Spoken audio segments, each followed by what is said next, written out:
Duel d'opposés, vraiment, que ce soit au classement ou sur les points pris selon les circonstances des rencontres ce soir entre Fleury et Châteauroux pour la 15e journée de championnat national.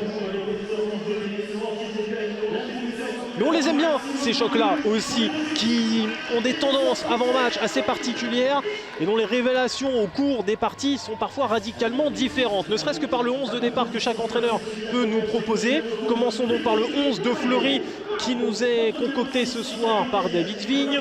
Est-ce qu'on resterait sur du classique globalement?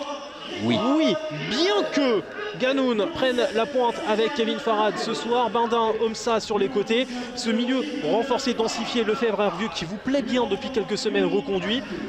Morgan Jean-Pierre, Stéphane Lambès dans les couloirs.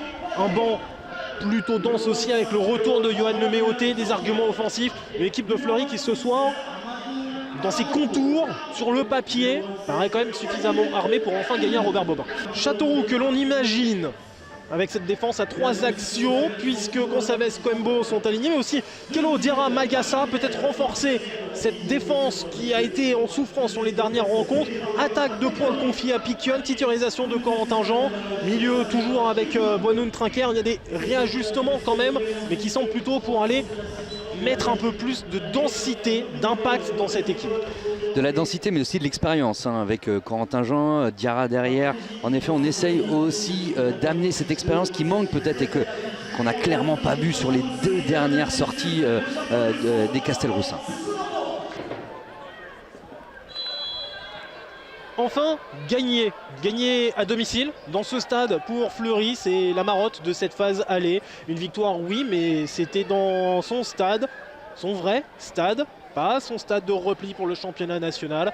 Et Châteauroux enfin gagné après des déconvenus face à Versailles, face à Fontenay en Coupe de France. Mais c'est une équipe qui est aussi beaucoup plus à l'aise à l'extérieur cette saison.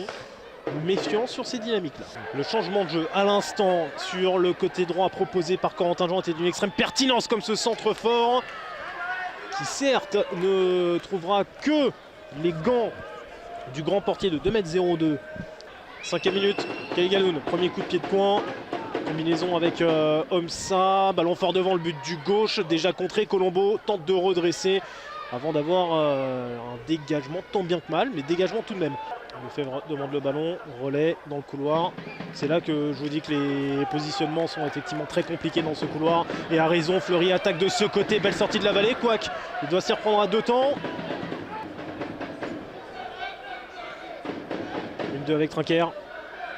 Solution en retrait, ça peut être intéressant malgré l'état de la pelouse. Vous voyez énormément de faux rebonds. Nouveau centre de Corentin Jean. Il y avait une faute de main. Trinquer reprend derrière. Dans tous les cas, main sanctionnable indiquée par Souleymane Chamel et la première opportunité pour la Berry à la 14e minute de jeu. La Vallée pour boxer ce ballon. Il était assez vicieux ce corner de Clément Badin. Ah voilà, et encore, hein, ça prend de vitesse. Lambès très facile face à Yanis Verdier. Nouveau centre, cette fois-ci second poteau, reprise de Badin qui aurait pu être prolongé par Ganoun. Buteur lors de l'unique victoire à la maison de Fleury cette saison. Mais c'était face au Stade Briochin. Ce qui n'est pas vraiment une surprise. Ouais. Verdier qui n'est pas hors jeu sur un long, très long ballon. Face à lui, Karamoko. 1 contre 1 qui est bien géré puisqu'il arrive à prendre la frappe. Arrêt de Alette. Nouveau corner pour Corentin Jean et la Berrichonne de Châteauroux, 25 minutes de compléter. Et dans cette surface de réparation, encore Verdier retrouvé après une déviation de Trinquer. Toujours pas cadré, mais sur ses coups de pied arrêtés, il y a des vraies opportunités. Ouais, elle est belle cette ouverture. Verdier parfaitement servi pour finalement fixer, tomber sur un Gaël Alette des grands soirs. Main ferme en se mettant au sol à la demi-heure de jeu pour encore stopper Yanis Verdier. Jean-Pierre, méfiance de Piquion qui est venu fermer de suite dessus et centre brossé de Kevin Farad sans problème pour Lucas Lavelle. « 45 minutes, tout pile. Mais une belle première période. Malgré ce score de 0-0 avec des vraies occasions de chaque côté, en particulier pour la Berry. Yanis Verdier aura buté à 3 reprises sur un Gaël Alette absolument impérial dans ce premier acte. Les 0-0 sont quand même assez inégaux dans ce stade Robert Bobin. il est vrai. Donc ils savent le faire. Piquonne retrouvé en position de hors-jeu. Et je trouve que les choses sont quand même bien faites pour le moment. Ouais, on arrive à récupérer le ballon assez haut. Ouais, avec Kevin Farad après que Trinquer soit passé au travers. Badin pour enrouler encore une fois. Trouver Lucas Lavallée sur la trajectoire à l'heure de jeu. Une série de matchs En sans général, victoire avec des nuls, il y en a eu. Mais alors 3-0-0 de suite. Il n'y a que nous pour ça. En général, on vit souvent des moments marquants hein, dans le championnat national. Cette saison, en l'occurrence, il va falloir que ce soit tendu. Hein. Au niveau de la déviation, c'est bien d'avoir cherché ce premier poteau de la déviation.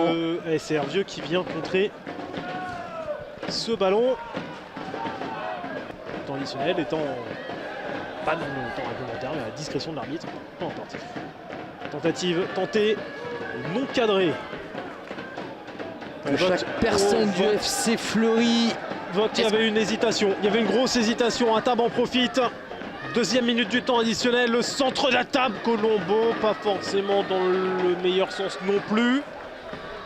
Le bon Castelroussin réclame la faute qu'il n'y aura pas. Et on n'ira pas plus loin dans cette rencontre. Attention au dernier mauvais geste surtout qui peut partir. La frustration pour Fleury et pour Châteauroux au point d'avoir cette fin de match électrique, des tensions, de la frustration, de la colère, de l'énervement. Prenez l'adjectif que vous voulez. Dans tous les cas, ça fait 0-0. Troisième 0-0 consécutif de Fleury à domicile en national. Jamais arrivé au XXIe siècle un club fasse cela à domicile.